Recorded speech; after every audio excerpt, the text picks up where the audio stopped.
বন্ধুরা, এটা একটা সনি 21 টিভির সার্কিট। এটা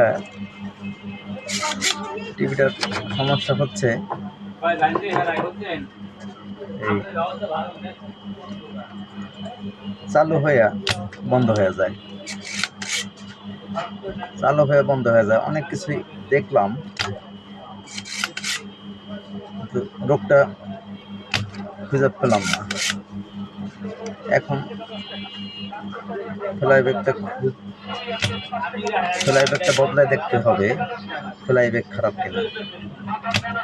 এখন ফ্লাইব্যাগ খারাপ হইলেও এই সমস্যা হয়।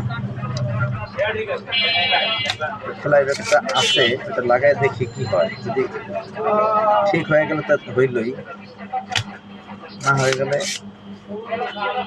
পরে দেখতে হবে যে অন্য কোথায় ডিস্টার্ব হয়ে বসে আছে। তো আগে ফ্লাইব্যাগটা লাগাই দেখি, তাহলে বোঝা যাবে সমস্যাটা কোথায়। আমার ধারণা ফ্লাইব্যাগ চেঞ্জ করলে হয়ে যাবে। ধন্যবাদ বন্ধুরা।